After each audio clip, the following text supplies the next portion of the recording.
The question posed today is, a lot of spiritual teachers emphasize that we take Guru Mantra from them. What is your viewpoint about this?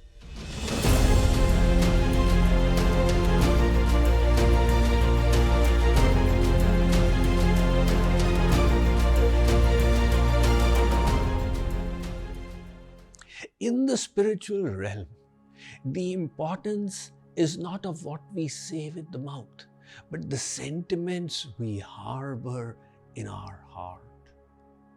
One 4-year-old little girl used to visit the temple every day, sit before the deities of Radha Krishna, and with hands folded, she would mutter something reverentially under her breath. Having seen her do this for many days, the Pandit's curiosity got the better of him, and he called the girl over. "Beti," he asked, "you do not know any Vedic mantras. What do you pray to God?" She said, "Panditji, in my kindergarten class, I have learnt the alphabet. I just say it out 15-20 times to God and say whichever prayer you like, you use these letters to make the prayer of your choice." Now, from the point of view of God, there is absolutely no defect in the girl's sentiments because she is full of love and surrender and reverence. That is what God sees. Krishna Krishna sabhi kahe, thag thakur aru chora. Even thieves can take the names of God. Bina prem rije nahi, premi nanda kishore. Without love, he will not be satisfied merely by saying different things. So what is there in these Guru mantras that are given? Kling Krishnaya Nama, Rang Ramaya Nama, Shree Krishna Sharanam Mama, etc. Now, they mean, "Oh Shree Krishna, Namaste to you. Oh Sri Ram, I surrender to you," etc. So supposing we say the same thing in Hindi, or in Odia, Marathi, Bengali, Punjabi, will God not understand? Is there some kind of bhashavad there? He says, "Look, I only understand Sanskrit. Don't pray to me in any other language." Of course not. He understands the language of the heart. Sumirana surat lagaya ke, मुखते कछु न बोल, बाहर के पट बंद कर, भीतर के पट खोल. Saint Kabir said, "Look, you are saying so many things. Now do one thing. Close your mouth and keep your mind at the feet of the Lord." I am reminded of a joke. During the Second World War, when the German army had almost overrun France, the French general was speaking to the British general. He said, "I pray and pray and pray to God, but he doesn't listen to me. What is the matter?" The British general asked, "What language do you pray in?" "In French, of course." "That's why. You need to pray in English only, then he will listen." But that is definitely not the case.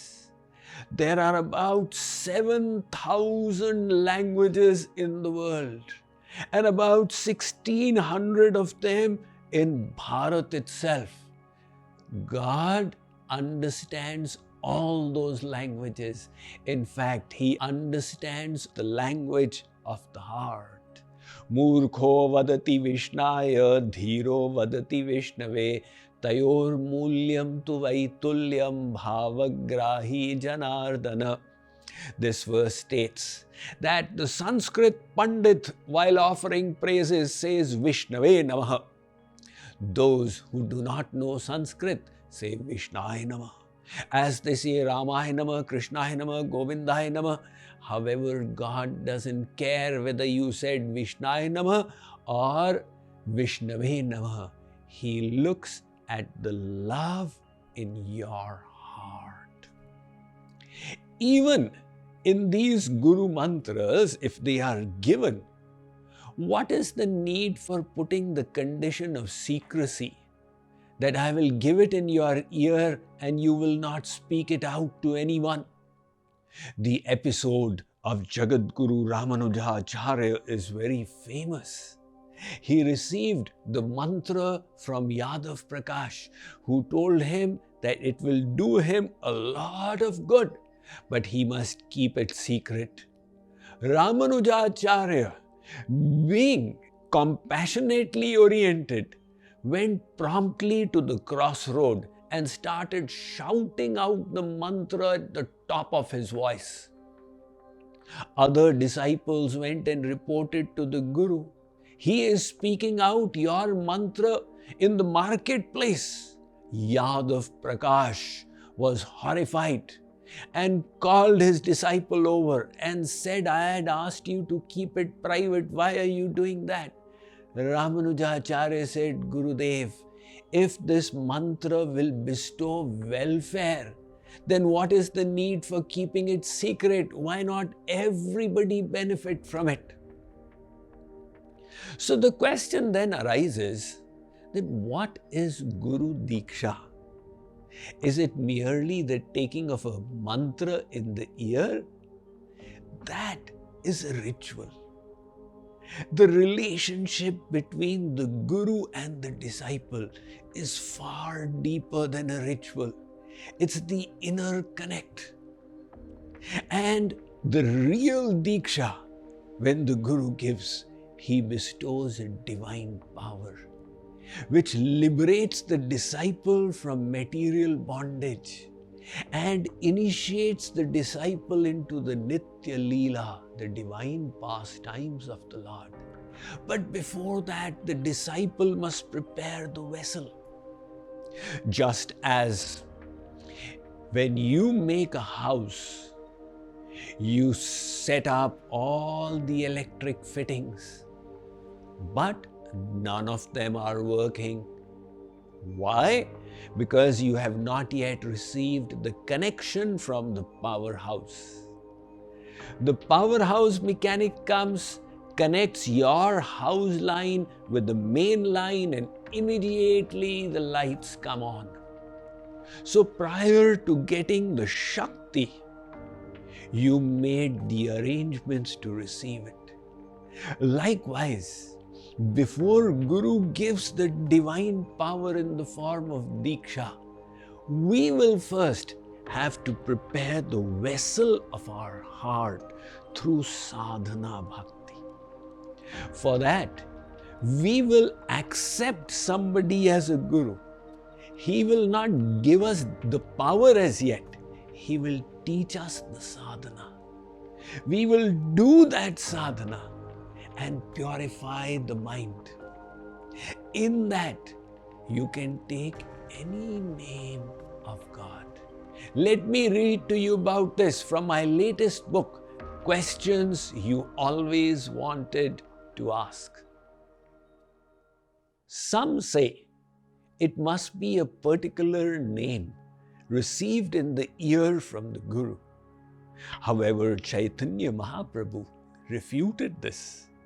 Nam namakari bahudha nija sarva shaktis tatrarpita niyamita smaranena kalaha etadrishi tava kripa bhagavan mamapi durdaivami drishamiha janina anuragaha. He states, O Shree Krishna, you have many names. In each of these names, you are sitting with all your Shaktis. Therefore, we can chant any of the innumerable names of God. After all, Yashoda did not say Shree Krishna as we do. She used to say Lala, and her spiritual attainment was higher than even that of the greatest yogis. God cares not for the words we utter. He is moved by the love in our hearts. And when we have love, we can chant any name such as Krishna, Govind, Damodar, Gopal, Ram, Shiv, and Narayan. When God says He is sitting in His name, can there be any Guru Mantra bigger than the name of God? Shankarji, he chants only 2 syllables, Ra and Ma. Valmiki did not even do that. He chanted Ma and Ra. Ulta naam japat jag jana, Valmiki bhai brahma samana.